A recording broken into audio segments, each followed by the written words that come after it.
Aujourd'hui, nous allons parler du travail des anges, le travail des anges dans le plan de la rédemption. Donc, c'est un sujet important que nous allons partager ensemble aujourd'hui, discuter et réviser. Donc, je vous invite à pouvoir bien poser vos questions, faire des commentaires et aussi pouvoir échanger ensemble sur ce qui a été préparé aujourd'hui pour vous. Et donc, avant de commencer l'étude de ce sujet, nous allons donc pouvoir ensemble prier et pouvoir par la suite commencer la leçon de l'école du sabbat. Donc, prions. Notre Père qui est aux cieux, j'aimerais te remercier, Seigneur, pour ce moment que tu nous permets d'avoir, de pouvoir être aujourd'hui présent pour réviser ensemble ce sujet et pouvoir approfondir certaines choses, Seigneur, que tu nous as permis d'étudier cette semaine. Que tu puisses bénir ceux et celles qui sont présents avec nous, qui ont fait la leçon et qui pourront maintenant approfondir, Seigneur, ce sujet et pouvoir mieux comprendre encore l'importance, Seigneur, du salut dans notre vie et du travail que notre Dieu, son Fils, ainsi que les anges exécutent pour nous, Seigneur, et par lequel nous pouvons être héritiers de la vie éternelle. Peux-tu donc nous bénir? Et c'est ma prière pour ces choses au nom de ton Fils Jésus-Christ. Amen.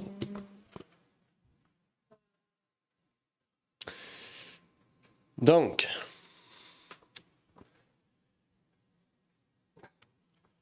nous avons vu depuis quelques semaines plusieurs choses importantes en lien avec le salut. Ça fait 5 semaines donc qu'on étudie le caractère de Dieu, le caractère de Jésus, et qu'on a étudié aussi certains autres sujets en lien avec le salut. Et aujourd'hui, donc, on va travailler encore en ce sens, mais aujourd'hui, on va se focusser sur les anges. La semaine passée, on a même parlé du Saint-Esprit, de son œuvre envers nous. Et cette semaine, donc, nous allons nous concentrer sur le travail des anges envers l'humanité. Puisque nous savons que Dieu et le Christ sont les initiateurs du plan de salut, nous aurons à voir aujourd'hui les anges et leur œuvre à jouer, puisque dans la Bible, on retrouve beaucoup d'aspects sur les anges et le salut.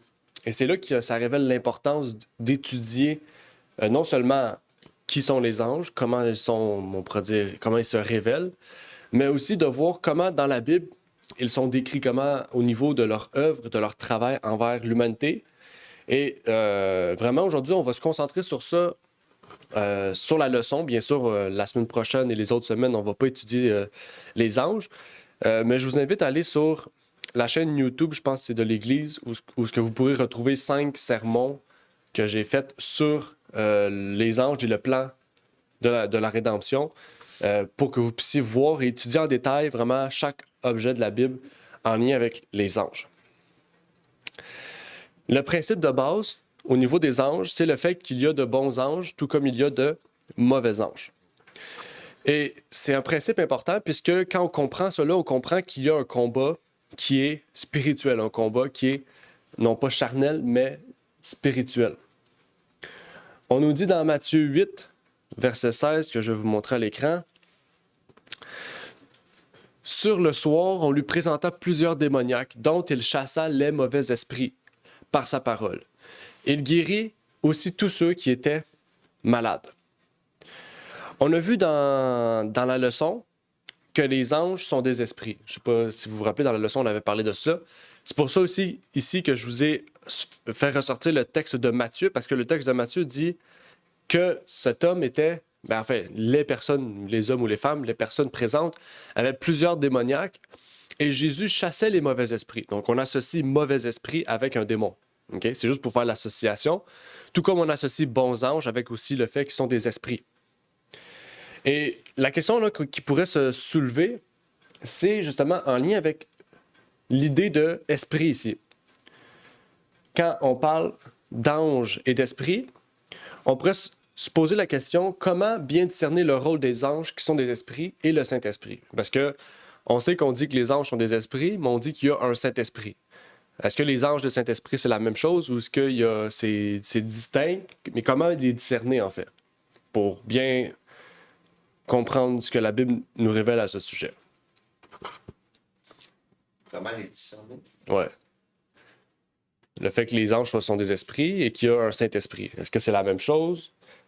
Quand on parle des anges comme des esprits, est-ce que on parle du Saint-Esprit ou est-ce que c'est deux choses distinctes?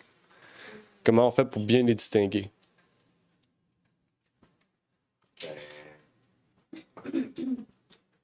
Ça peut être un verset biblique, vous n'êtes pas avoir une. Le Saint-Esprit ou l'Esprit du Christ ou l'Esprit du Père, il convainc les gens du péché. C'est lui qui attire les gens vers Dieu. C'est son rôle. C'est son devoir de nous amener à la repentance, de nous montrer nos péchés. Ainsi de suite, etc. Mhm. Il y a plusieurs choses à dire. Ouais. Est-ce que les anges, qui sont des esprits, eux travaillent, comme on t'a dit tantôt, pour l'œuvre de Dieu, le plan du salut de ceux qui doivent hériter du salut. OK. Oui. Puis dans la Bible, concrètement, dans la Bible, comment on fait pour discerner ça? Est-ce qu'il y a quelque chose on voit une différence marquée ou. En termes de rôle, on voit qu'il y a une différence. On voit qu'il y a une différence entre le rôle du Saint-Esprit et le rôle des anges en tant qu'esprit. Mais dans la Bible, est-ce qu'il y a. Je sais pas, tu sais, des fois, des fois, il y a des termes dans la Bible qui sont associés à une idée fixe. Je dirais que Peut-être vous avez un verset, peut-être qui illustre ça. les anges qui sont des esprits sont au service de Dieu et il existe un ministère. Un ministère pour ceux qui doivent hériter, c'est ça, du salut. Ouais. Ça, c'est un des points importants, oui. Dans la Bible, est-ce que vous avez des versets qui illustrent ce principe-là du fait que les anges sont au service des hommes? Apocalypse 12, 3, 4, 9. Attends une minute, non. C'est 12, 3. Hébreux 1, 14. Ouais, Hébreux 1, 14 dit que les anges sont au service des hommes. C'est ça, ouais. Ça, c'est leur rôle. On peut voir ça, c'est leur rôle, effectivement. Je vais vous montrer des exemples. Peut-être que c'est la question qui est mal construite, mais je vais vous montrer un exemple ici pour que vous puissiez comprendre qu'est-ce que je veux dire. Ouais. Ici, dans Acte 8, 26, ça dit Or, un ange du Seigneur parla à Philippe et lui dit Lève-toi, va vers le midi sur le chemin désert qui descend de Jérusalem à Gaza. Verset 29. Alors l'Esprit dit à Philippe Approche-toi et rejoins ce chariot. Mais quand ils furent sortis de l'eau, l'Esprit du Seigneur enleva Philippe et l'eunuque ne le vit plus, car il continua son chemin plein de joie. Donc ici, on voit, il y a deux fois le terme esprit, puis il y a le terme ange du Seigneur, au verset 26. Donc la question qu'il faut se poser, c'est que si on sait que les anges sont des esprits, le verset 29, quand on dit l'Esprit dit à Philippe, est-ce qu'on parle de l'Esprit de Dieu ou on parle d'un ange? De l'ange. Un ange du Seigneur parle à Philippe. Ouais, ben je parle au verset 29. Là. Est-ce qu'on dit esprit, est-ce qu'on parle de l'Esprit de Dieu ou on parle de. Alors l'Esprit dit à Philippe. Non, on parle d'un ange encore. Approche-toi et rejoins ce chariot. Et quand tu fus ressorti de l'eau, l'Esprit du Seigneur, là, on parle de d'autres choses, enleva Philippe et l'eunuque et le vit plus car il continua son chemin plein de joie. C'est l'Esprit du Seigneur qui a emmené Philippe ailleurs. Mais c'est un ange du Seigneur qui parlait à Philippe pour qu'il aille à telle place parce qu'il y avait. Alors l'Esprit dit à Philippe, approche-toi et rejoins ce chariot pour que Philippe puisse aller voir cet homme qui se questionnait justement sur il lisait, je pense, Ésaïe, puis il se questionnait sur qui était Jésus ou des passages. L'ange lui a dit d'aller le rejoindre et l'Esprit de Dieu, après ça, l'a emmené ailleurs. Oui, effectivement. Donc c'est ça. On voit ici le verset 29, le terme esprit, il ne devrait pas être en majuscule, c'est minuscule parce qu'on parle d'un ange du Seigneur. OK?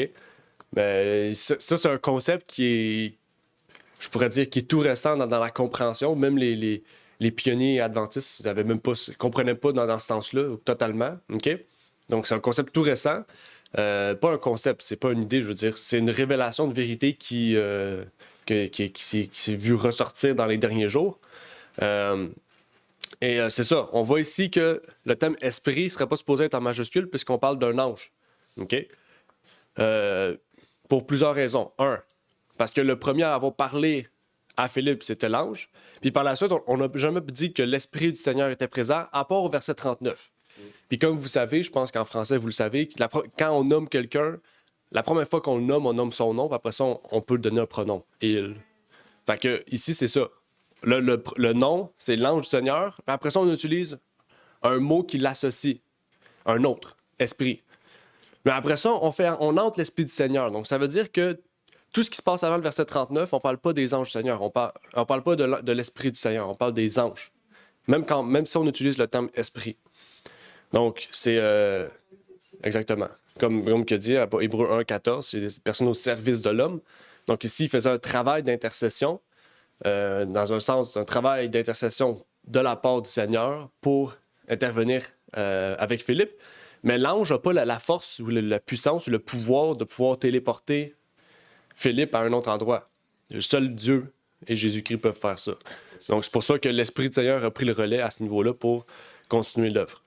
Mais on voit ici, ça c'est un des versets, il y en a d'autres versets. Je vous invite à aller voir, faire des recherches. J'ai pris juste un exemple pour pousser plus loin la compréhension, parce que la leçon n'en parlait pas directement. Mais ici, c'est vraiment pour vous montrer que quand on utilise le terme esprit, c'est pas toujours le Saint-Esprit qu'on parle. On peut parler des anges aussi. OK? Des bons comme des mauvais. Tantôt, on a vu les mauvais anges. Les mauvais esprits, désolé. Donc, c'est ça qu'il faut comprendre. Si dans la Bible, on utilise le terme les mauvais esprits pour parler des anges, on peut parler de l'esprit ou des esprits aussi pour parler des anges de Dieu. OK? Donc, surtout quand vous lisez les évangiles, les 4 évangiles plus Actes, c'est là que vous allez voir ça. Donc, je vous invite à le faire, mais même si vous écoutez les 5 sermons qu'on a faits, on a tout étudié les passages. Fait que vous aurez toutes les informations requises. Une autre chose que j'aimerais partager avec vous, c'est la définition d'ange. Je pense que c'est important. Dans le livre de D.M. Conriff, The Ministration of Angels, il dit « Un ange signifie un messager. » Juge 2, verset 1, marge, ange. Ange, le mot original tant en hébreu qu'en grec, signifie messager, et c'est ainsi qu'il est traduit.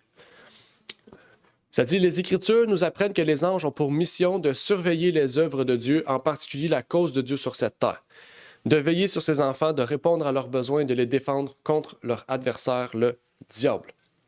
Donc, il nous défend comment, les anges? C'est pas physiquement. Eux nous défendent physiquement. Mais nous, on le sait que c'est spirituel, parce que c'est des esprits. C'est un combat spirituel. OK? On va en parler ça au fur et à mesure qu'on avance aussi. OK? Et de cela, on comprend aussi que donc les mauvais anges sont des esprits et que si les bons anges sont des esprits, que les mauvais anges sont des esprits, eh bien, ils viennent travailler envers nous par notre esprit. OK, l'ange qui parlait à Philippe, il n'est pas venu puis il a parlé à vive voix puis tout le monde entendait ce que l'ange disait. Non, il a parlé à son esprit, il a parlé à l'esprit de Philippe pour lui dire « va à telle place ». C'est comme ça que Philippe a su que c'était l'Esprit de Dieu qui lui parlait. OK? Ou l'ange, plutôt. Et de là, on comprend en fait que si notre esprit est sous la domination de l'ennemi, on est alors possédé. C'est comme ça une possession. Okay? C'est pas l'exorcisme. Malgré ça peut arriver quand c'est une possession physique et mentale. Mais quand c'est juste une possession mentale comme Judas l'était, on appelle ça une possession. OK? Et ils ont un ministère donc envers nous, comme on a lu dans Hébreux. Mais ce qui est intéressant aussi, c'est que la leçon parlait de la différence entre les anges et Jésus-Christ. Et ça, c'est important. Si la leçon l'a soulevé, c'est parce qu'ils veulent qu'on aille en ce sens-là. Comprendre qu'il y a une théorie qui existe aujourd'hui qui dit que Jésus serait un ange. Okay? À cause qu'on dit que Michael, l'archange. Okay? À la différence de nous, les témoins de Jéhovah, par exemple, disent que Jésus est l'archange Michael. Mais eux, ils disent que vraiment Jésus, c'est un ange quand il est venu sur terre. Là, il est devenu le Fils de Dieu. Mais nous, à la différence de nous, c'est que Michael, on le comprend dans un sens spirituel, symbolique. Pourquoi? Parce que le mot Michael signifie celui qui est semblable à Dieu. Seul Jésus est semblable à Dieu. Mais les témoins de Jéhovah l'ont pris au sens littéral. OK? Et ça, c'est un point important à bien différencier. Donc, avant d'aller lire le passage d'Hébreux, Renard a levé la main. Donc, Renard. Oui, je m'excuse, je retourne dans les anges qui sont des esprits. C'est juste pour dire, est-ce que tous les êtres célestes ne sont pas des esprits? Parce que la Bible dit Dieu est esprit. Il dit Jésus, le Seigneur, est esprit. Et maintenant, les anges sont des esprits au service de Dieu. Et les êtres célestes ne sont pas comme nous, ils sont des esprits. Ce n'est pas seulement les anges, mais Dieu, le Seigneur Jésus. Et on n'a rien dit des 24 vieillards. Ils ne sont pas tous des esprits qui habitent dans les cieux. C'est ça qui est me demande. Ils n'ont pas une vie comme nous, ils ont une vie spirituelle. Donc, c'est ça, c'est à cause de ça qu'on dit ils sont des esprits, c'est pas du fait qu'ils n'ont pas un corps. Ils ont un corps, mais c'est pas le Saint-Esprit qui n'ont pas de corps. Ils ont un corps, mais ils ont une vie qui est la vie de l'esprit, comme Dieu est esprit, le Seigneur est esprit, mais les anges sont des esprits, les êtres célestes, je comprends qu'ils sont des esprits parce qu'ils ont une vie spirituelle, ils n'ont pas la vie que nous vivons ici-bas. C'est ça ce que je comprends. Je comprends. Oui, merci Renan. Pertinente, très bonne intervention. Effectivement, c'est vrai que dans la Bible, on ne dit pas que tous les êtres au ciel sont des esprits, parce que sinon, ça veut dire qu'Enoch, Élie, puis Moïse seraient des esprits, tandis que ce n'est pas le cas. Mais tous ceux qui sont au service, tous ceux qui ont été mis en place dans le plan du salut pour servir les hommes, c'est-à-dire Dieu, Jésus et les anges, sont des esprits. Dans le sens, comme Renard a dit, ça ne veut pas dire qu'ils n'ont pas de corps. Ça veut juste dire que leur œuvre n'est pas résolue dans leur corps seulement. Okay? Ça veut dire que les anges sont un esprit dans le sens qu'une personne physique ne peut pas parler à ton esprit, pas physiquement. Mais le fait qu'on ne voit pas les anges, on sait que c'est par notre esprit qui travaille. Donc, c'est de cette manière-là qu'on sait que d'esprit en esprit, c'est-à-dire de l'esprit de l'ange à notre esprit, parce qu'on ne voit pas l'ange dans l'invisible, eh bien, il nous parle. Okay? Dans la Bible, on voit souvent ça, en fait. La Bible, souvent, associe des choses qu'on voit.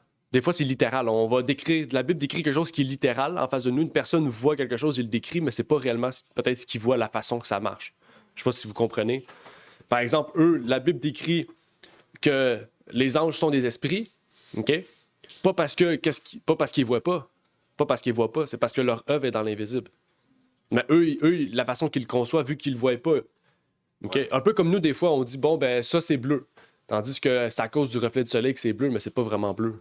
C'est parce que qu'est-ce qu'on voit, on l'associe à une réponse, mais c'est pas réellement ça. C'est... bon. Ouais, mais si Dieu le veut, un ange peut apparaître et te parler pareil. Oui. Parce que si on prend l'exemple de Lot, ces deux anges sont sortis de Lot, sa famille, ses filles. Ouais, ils se sont mis sous forme humaine. C'est ça que je te dis. Mais tu peux un jour, si Dieu le veut, à parler avec un ange, ou comme Lot l'a fait. Parce qu'ils sont au service de Dieu. Ouais. Mais seul Dieu et Jésus ne peuvent pas t'apparaître parce qu'on est mortel. Même Jésus peut apparaître. C'est à Lot, c'est Jésus qui était là à Lot la première fois. Oui, mais... Puis Abraham aussi, c'était Jésus. C'est comme je te dis, on peut pas les voir, même les anges, on peut pas les voir à leur état pur. Ils doivent se mettre sous forme humaine pour enlever leur gloire pour venir nous voir. Oui, ils sont obligés. Parce que la Bible a dit personne ne peut voir Dieu. Non. Personne ne peut voir le Christ à cause de... On peut pas voir ou connaître par cause de nos péchés, notre mortalité. Nous autres, on vit dans le péché. Si on verrait le Christ, on mourrait. La lumière nous détruirait.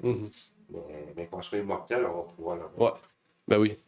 Il n'y a aucun être céleste qu'on peut voir, là. Même les 24 vieillards ou Enoch, Moïse, on peut pas les voir. Ils sont dans un état pur, parfait, nous on est imparfait. Donc c'est pour ça qu'ils doivent venir dans un corps d'homme pour qu'on puisse les voir. T'sais. Fait que, exactement.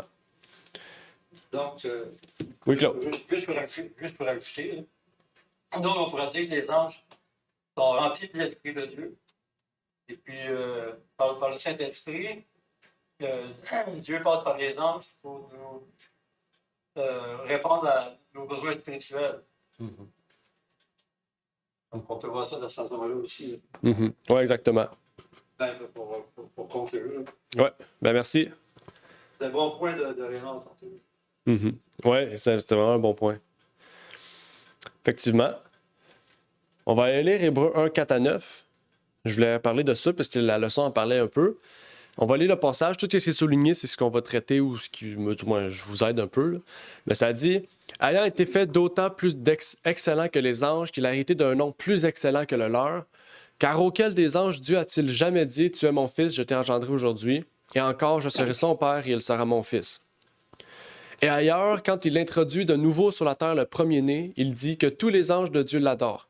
Et quant aux anges, il est dit, il fait de ses anges des vents et de ses ministres des flammes de feu.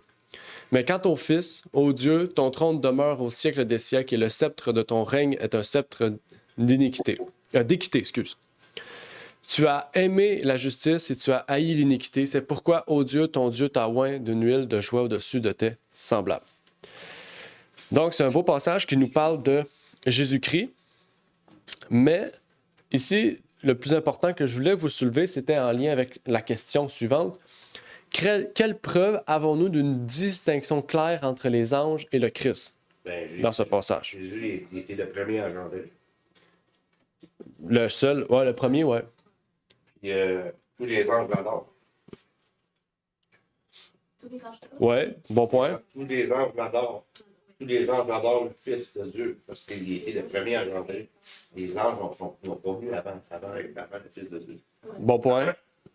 Donc, il est le seul engendré de Dieu. Ouais. Ça dit, tu es mon fils, je t'ai engendré. Donc, c'est Dieu vraiment a engendré, a mis au monde, on peut dire, a amené à la naissance le Fils de Dieu, qui est son fils.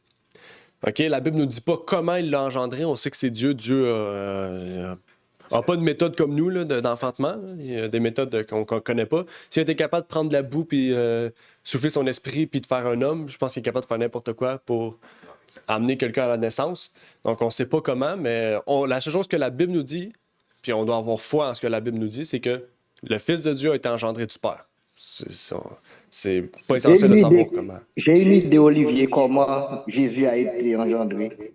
OK, vas-y. Dieu a créé les hommes à son image. Il dit à Jésus, dans Genèse, le Père dit à Jésus, nous allons faire l'homme à notre image. Nous voyons qu'il n'a pas créé au commencement l'homme et la femme, il a créé seulement l'homme et il a fait l'homme sorti et la femme sortie de l'homme. Mais j'ai une idée, Jésus est juste sorti du Père comme la femme est sortie de l'homme, parce que c'est la même image qui est reproduite. Ouais, très bon. Même procédé Dieu a fait pour sortir l'homme et la femme de l'homme, mais Dieu a un procédé pour permettre à Jésus de sortir de lui. Et Jésus dit, je suis sorti de mon Père, je suis sorti de mon Père, et je viens de mon Père. Et même la vie que je reçois, comme le Père a la vie en lui, il m'a donné d'avoir cette même vie en moi. Donc Jésus a sorti du Père comme la femme a sorti de l'homme. C'est mon idée, la Bible ne dit pas tout ça, mais c'est la même image qui s'est reproduite, c'est ce que je pense. Oui,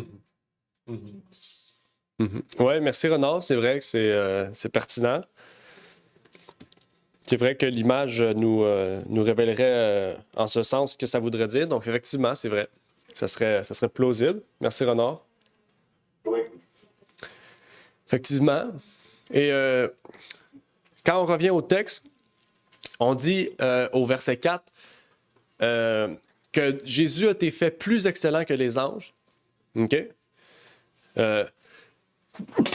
Pardon. Il a été fait plus excellent que les anges. Donc, ça veut dire que le fait qu'il a été engendré de Dieu, il a été rendu plus excellent que les anges parce que les anges ont été créés. Ça dit aussi qu'il a hérité d'un nom plus excellent que le leur. Quel nom qu'il a hérité? Fils de Dieu. OK?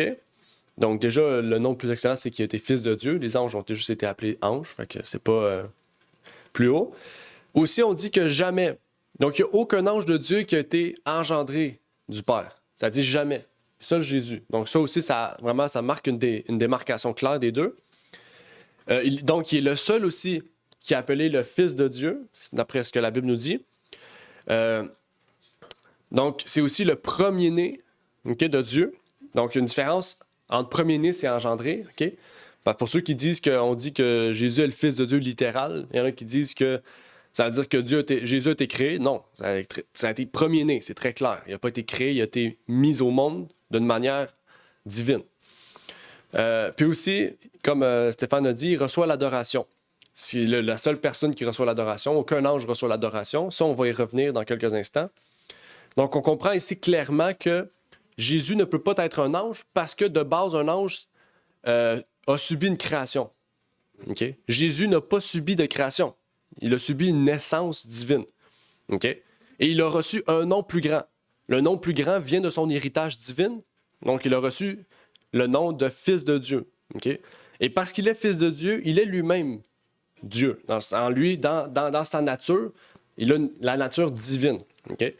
Mais sur terre, et même au ciel, il a reconnu que son Père était l'autorité suprême, était le seul Dieu.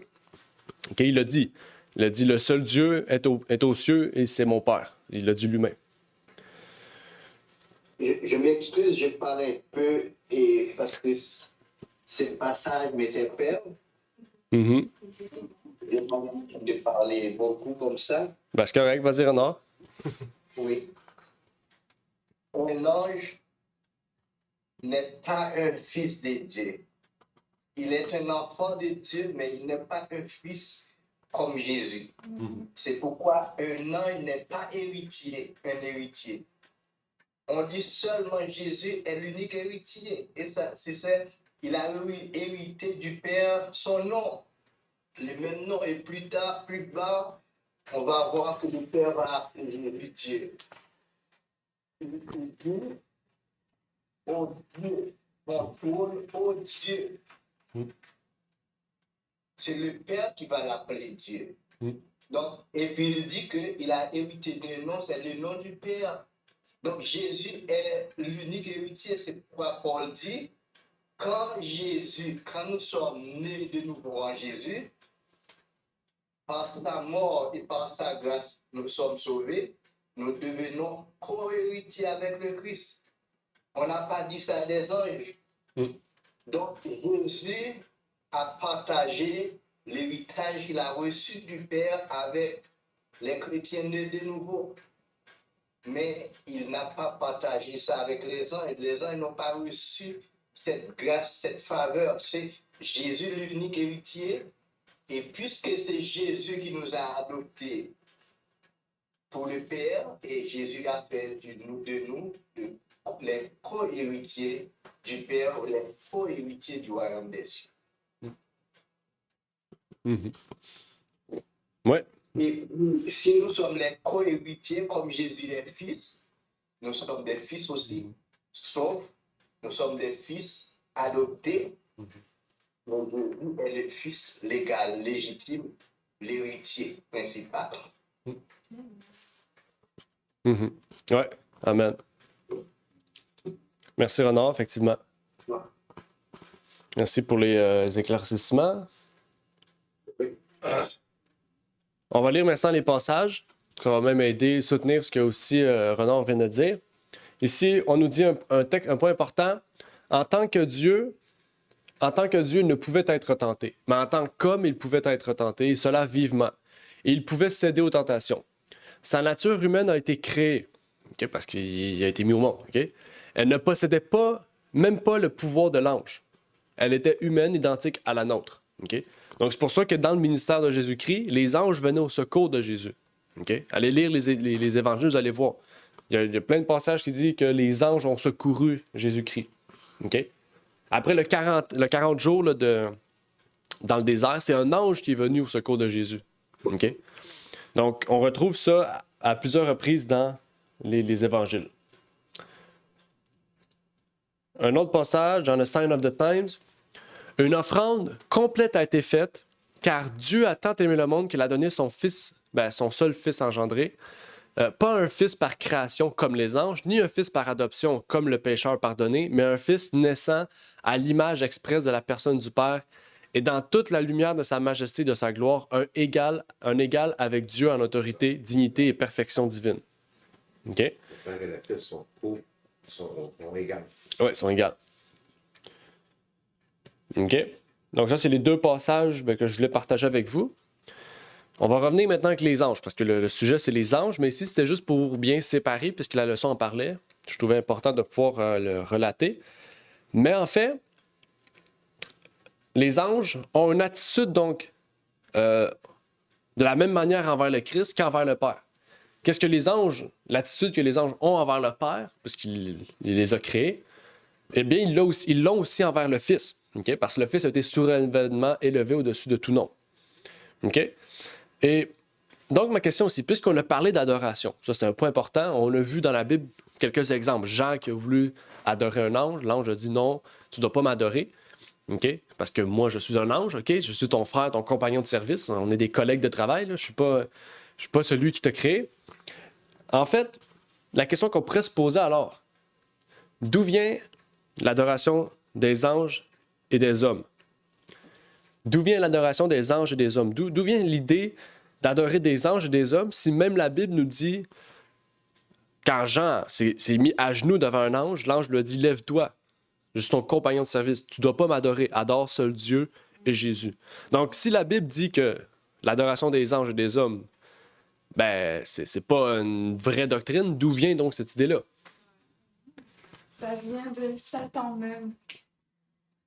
Ça vient de Satan même parce que au tout début, quand l'ange de lumière s'est révolté, il voulait vraiment qu'il puisse avoir comme un titre, une adoration et être égal à Jésus-Christ. Et c'est de là qu'est partie vraiment cette rébellion, son égoïsme. Et même aussi, on peut voir aussi l'adoration des anges, même dans le sein de l'Église catholique. Ils adorent des saints, des anges et tout. Donc, ça vient vraiment de Satan. Puis, c'est lui qui est comme la source pour détourner l'adoration du vrai Dieu et du Fils Jésus-Christ. Tu as dit Satan voulait être l'égal de Jésus. Non, il a dit je serai au-dessus de Dieu. C'est pire. Ouais, c'est vrai. Ouais, au-dessus de Dieu. T'as compris. La caméra, je m'appasse dans ça de l'écran. OK. Oui, merci à revenir. Donc, effectivement, c'est vrai. On va aller voir quand même ce que Wikipédia nous dit à ce sujet. On nous dit ici, j'ai pas mis la page, mais si vous allez sur le PowerPoint, le PDF, puis vous cliquez sur le lien, vous allez arriver directement à la page. Ça dit ici, pendant la période romaine, l'apothéose est une cérémonie de déification, autum ou postum, antum ou postum, pour les empereurs ou exceptionnellement pour une personne de la famille ou de l'entourage de l'empereur. Dans la religion catholique, l'apothéose renvoie à l'ascension et à la glorification posthume de saints. Okay? Donc, c'est pour vous dire que à l'époque de Rome, les gens adoraient les dieux, mais aussi déifiaient les empereurs, les familles de l'empereur, les personnes importantes. Quand je dis déifier, ils faisaient des statues puis ils les adoraient aussi. Okay? Donc, c'est pour dire que le fait de rendre une personne sainte vient de l'Église romaine catholique, mais vient aussi plus loin, vient de l'Empire romain en tant que tel, l'Empire romain païenne. Okay? C'est pour dire que c'est les païens qui font ça, de prendre un homme puis de l'amener à la stature divine ou à la stature d'adoration. C'est ça, qui est réservé à Dieu seulement. Puis au niveau des anges, je pense que vous le savez, là, par exemple, Cupidon, chez les Grecs, c'est un dieu, c'est un ange. Hein? Cupidon, c'est un ange.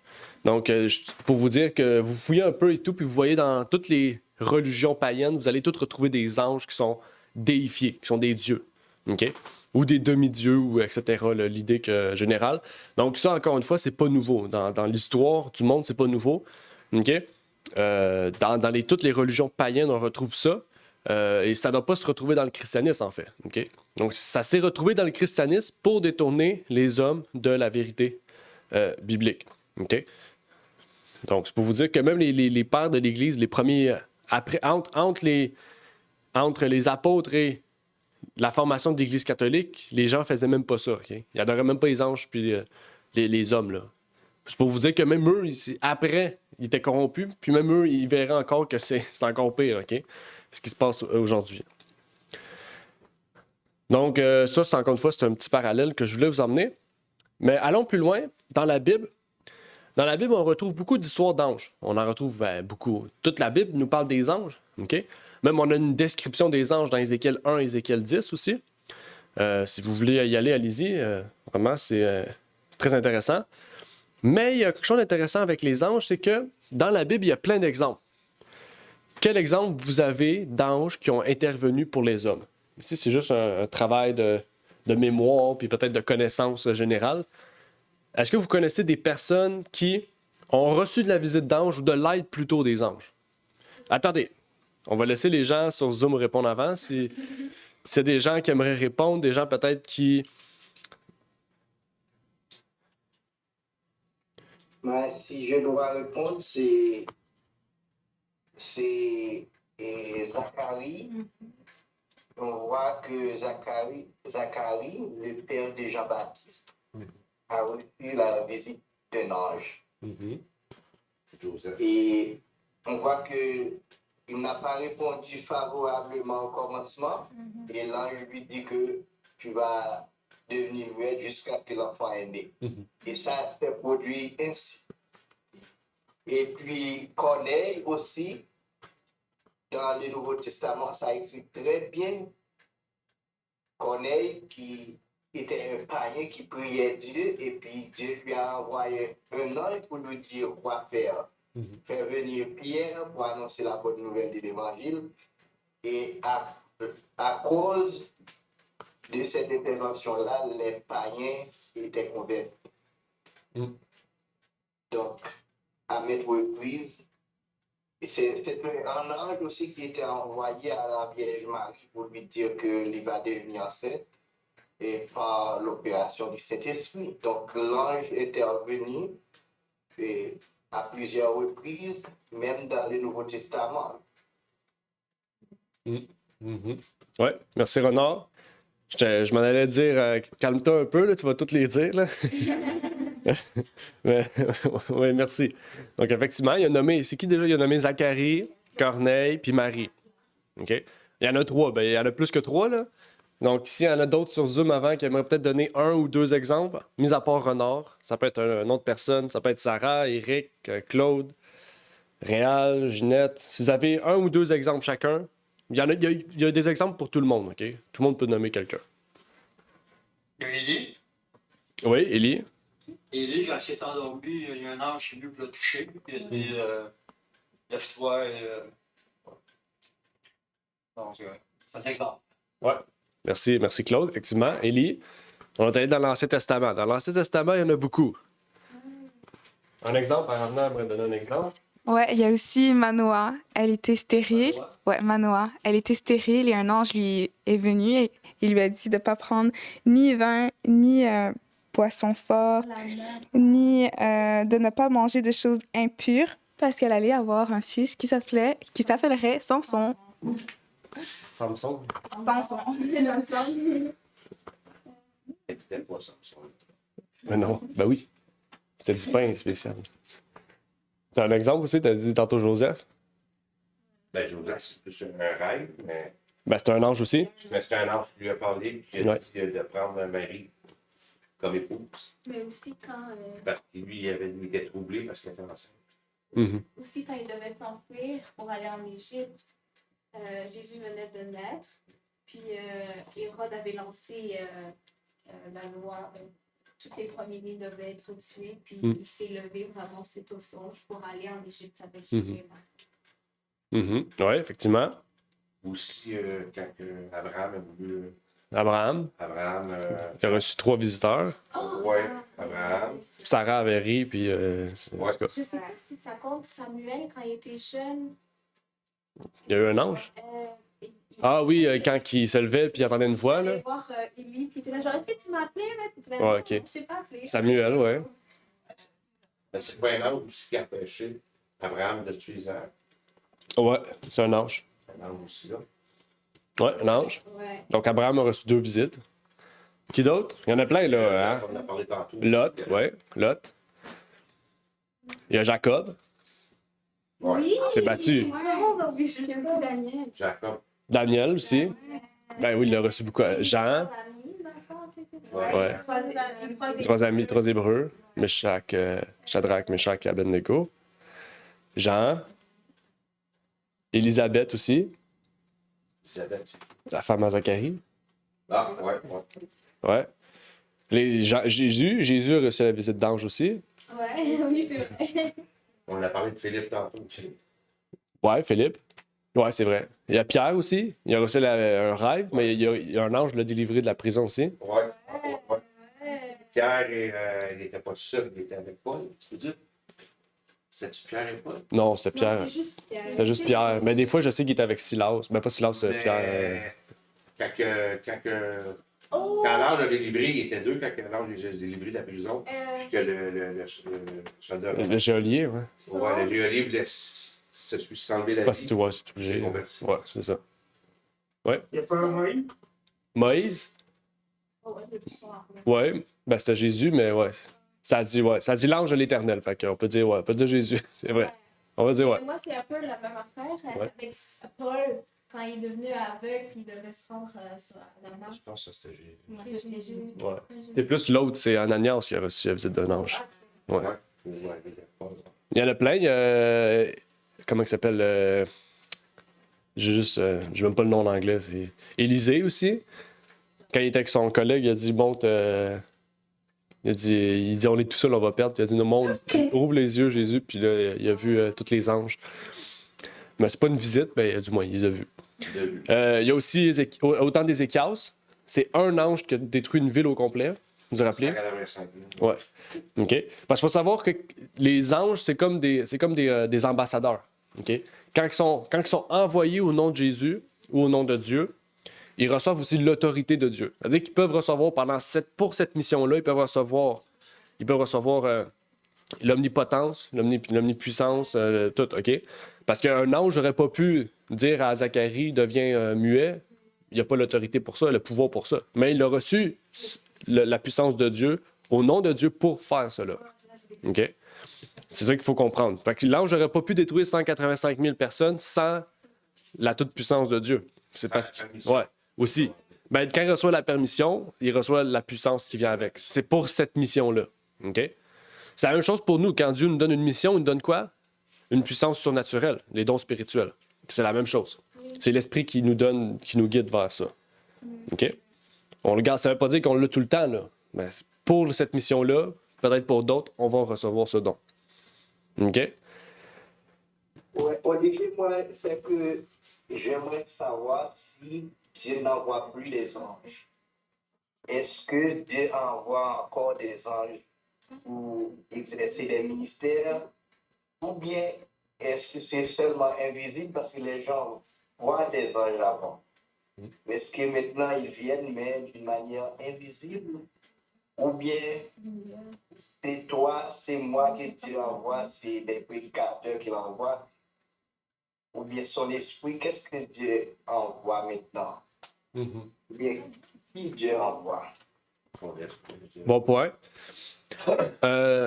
En fait, ben, il y aurait plusieurs réponses à ça. Premièrement, les anges ont jamais. Ben, leur travail ne se terminera jamais tant aussi longtemps que la grande grâce ne se terminera pas.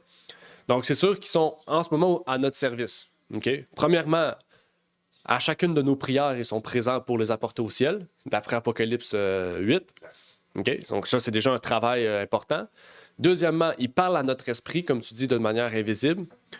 Donc, ils nous parlent pour nous guider vers la vérité ou nous permettent aussi de nous guider vers les bons choix. OK? Donc, il y a un combat spirituel entre les bons et les mauvais anges qui sont encore présents envers nous. Troisièmement aussi, ben, ils nous défendent face à toutes ces intempéries-là. Puis ils peuvent nous défendre aussi.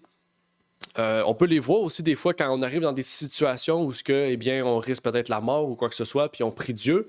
C'est les anges qui sont envoyés pour nous sauver aussi. Okay? Il y a beaucoup d'exemples de personnes qui ont été sauvées par des anges, soit qu'ils ont vu physiquement, je sais pas, une armée, ou soit qu'ils ne l'ont pas vu, mais que d'autres personnes les ont vus, puis ça les a fait fuir. Il y aurait beaucoup d'histoires de ça.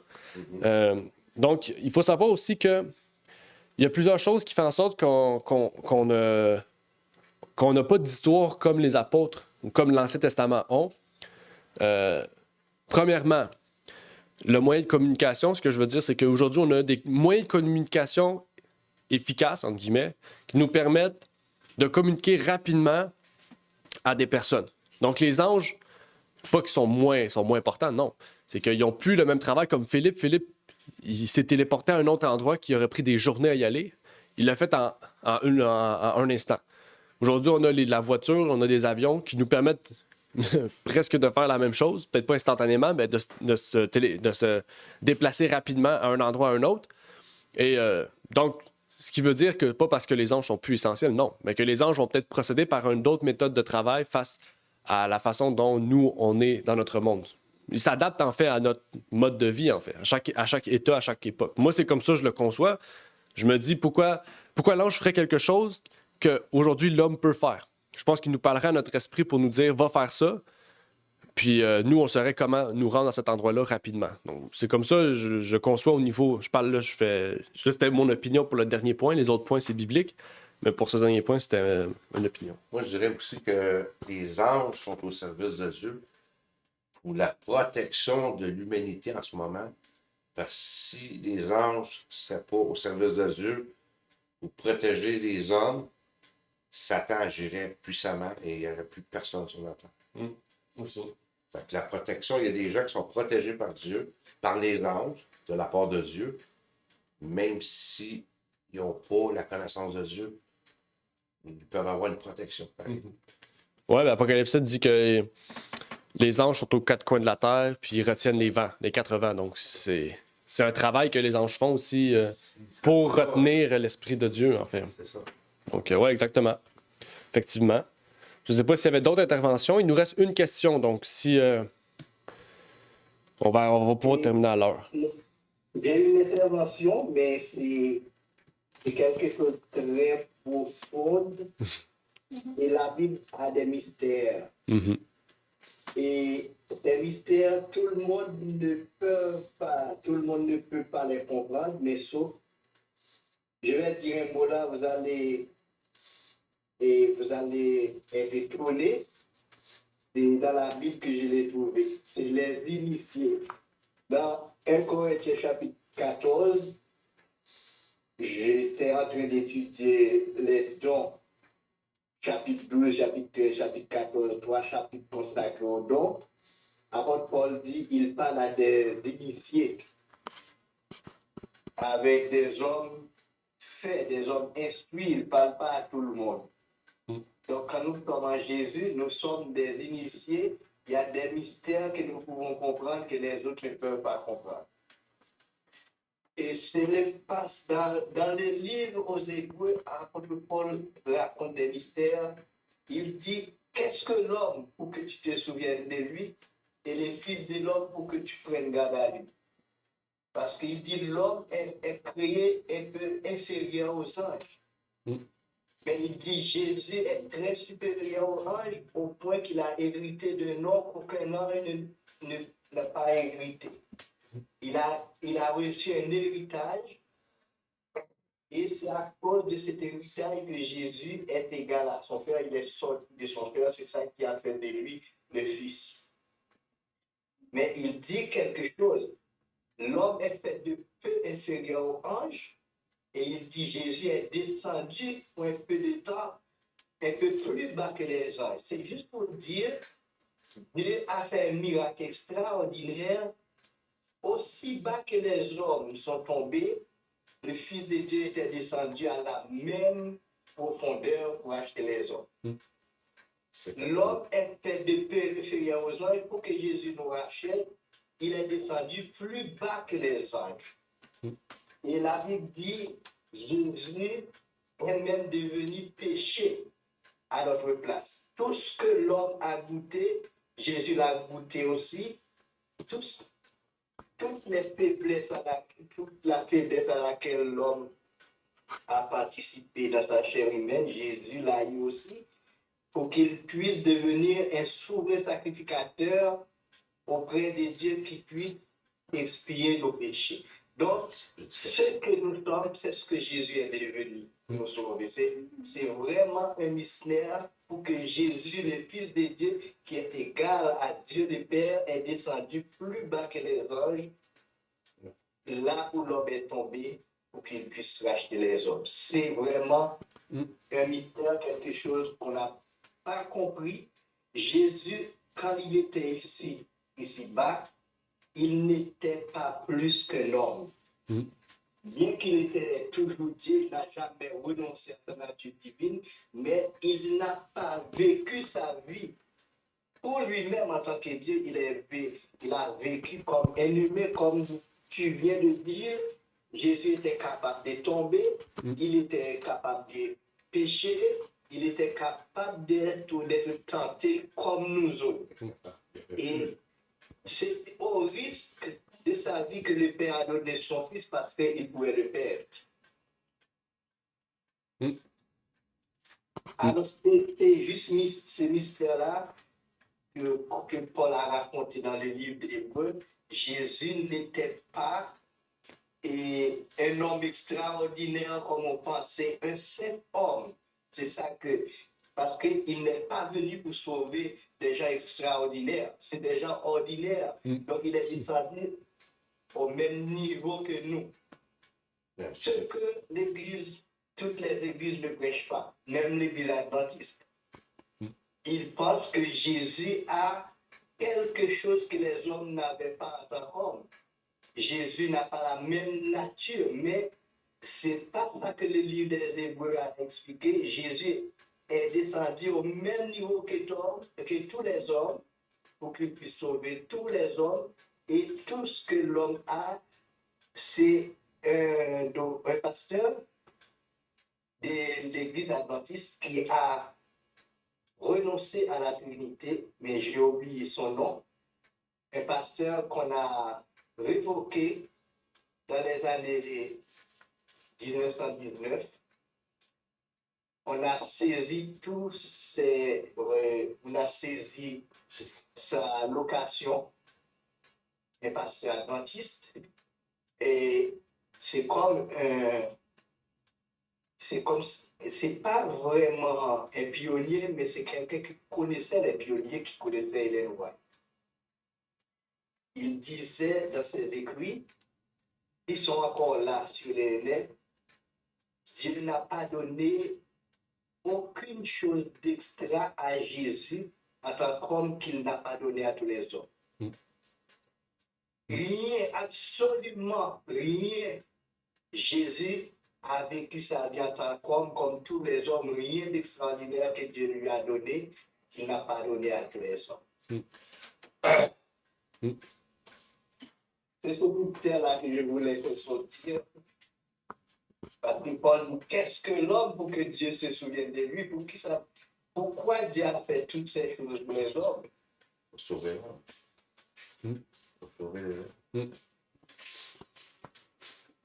Moi, je dirais que Jésus s'est fait encore plus pauvre que les hommes qui étaient sur terre quand il est venu. Il s'est fait le plus pauvre des plus pauvres. Il était bien en bas des hommes, moi je dirais. Il s'est fait le plus pauvre des plus pauvres. Ouais, peut-être une certaine classe, effectivement. Là. Et voilà. Ouais. En termes de richesse matérielle, là, puis, ça, oui, c'est sûr. Qui est venu au monde à Nazareth, là, c'est comme venir au monde à Saint-Henri dans les années. À Saint-Lin. Non, mais c'est un exemple. Ouais. Il a vécu d'une place pauvre, il s'est fait le plus pauvre des plus pauvres. Il y avait Eric aussi. Oui, Eric? Ouais. La chose qu'on peut donner à Jésus, c'est qu'il savait qui il était par contre. Quand il a dit à ses parents, je suis venu m'occuper des choses de mon père, mais il avait la faculté de savoir qui il était. S'il n'aurait pas su qui il était ou qu'est-ce qu'il devait faire, à ce moment-là, ça aurait été différent. Effectivement. Effectivement, merci Eric. Effectivement. On va en parler de ça la semaine prochaine. C'est là-dessus que je vais prêcher aussi. Comment Jésus, le Jésus qu'on connaît, était Jésus qu'on a vu dans la parole. Qu'est-ce qui a amené Jésus à être le Jésus qu'on connaît?